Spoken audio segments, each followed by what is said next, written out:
Ouais, salut, Ed qui filme la télé.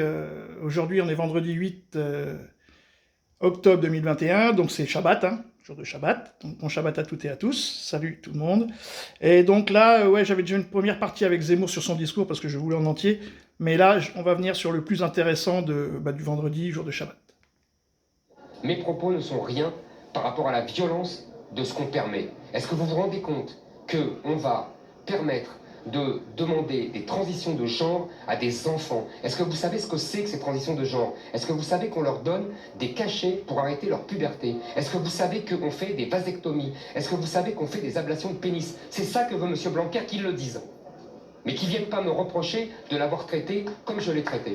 Parce que c'est lui qui est indigne. Ce qu'il fait est indigne, M. Blanquer. C'est indigne de lui, d'abord. Donc là, on amorce, hein, fusil à pompe, et puis derrière, ils vont tomber dans le piège. Le docteur Mengele, je vais vous dire. Voilà. Le docteur Mengele, qu'est-ce qu'il faisait? Il faisait des expériences sur des populations qui étaient dans des camps de concentration. D'accord? Il faisait des expériences pseudo-médicales. Qu'est-ce que c'est que cette transition de genre, si ce n'est des expériences pseudo-médicales sur des populations fragiles comme des enfants? C'est ignoble. Je maintiens le lien. Il n'y a aucun rapport avec la Shoah. C'est Mengele qui fait des expériences sur des gens qui sont dans des camps de concentration, qui sont des prisonniers. Il fait des expériences physiques. Il leur enlève ceci, il leur enlève cela. Qu'est-ce que c'est que cette transition de genre? C'est ignoble. Il faudrait que tout le monde le comprenne. Le contexte n'est quand même pas le même. Mais je m'en moque du contexte, monsieur. Voilà, je m'en moque du contexte, ok? C'est ce qu'on fait est ignoble. Ce sont des enfants et sous prétexte qu'ils ont des états d'âme, mais vous avez tous été enfants. On a tous des états d'âme. Est-ce qu'on est garçon? Est-ce qu'on est fille quand on a 10 ans, quand on a 12 ans? C'est le principe même de la puberté. Et puis on grandit, vous voyez, on grandit. Hein? Donc on devient homme, on devient femme. Tout le problème, c'est que depuis des décennies, on a déconstruit cela sous des prétextes bidons. On a nous expliqué qu'il n'y avait pas, on ne naissait pas femme et qu'on le devenait, la fameuse phrase de Simone de Beauvoir. C'est faux.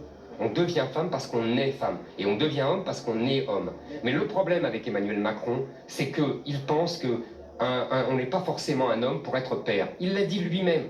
Moi, je pense exactement le contraire. C'est une différence fondamentale. C'est une raison pour faire référence au docteur Mengele. Il recommence, hein.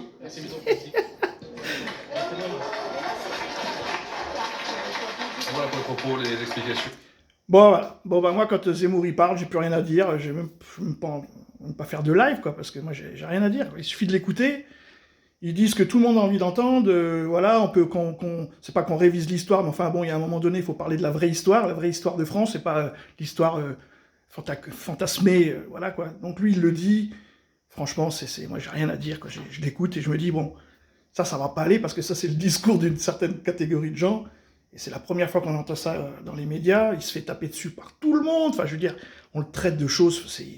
Normalement, c'est 17e chambre, garde à vue 17e chambre, et incarcération. Mais là, ils peuvent pas. Donc, je sais pas comment ça va finir, son histoire. Mais franchement, voilà, bah, moi, vive Zemmour. Ça fait chier de le dire, mais vive Zemmour. Donc, merci à toutes et à tous. Bon Shabbat, shalom, et à plus. Ciao.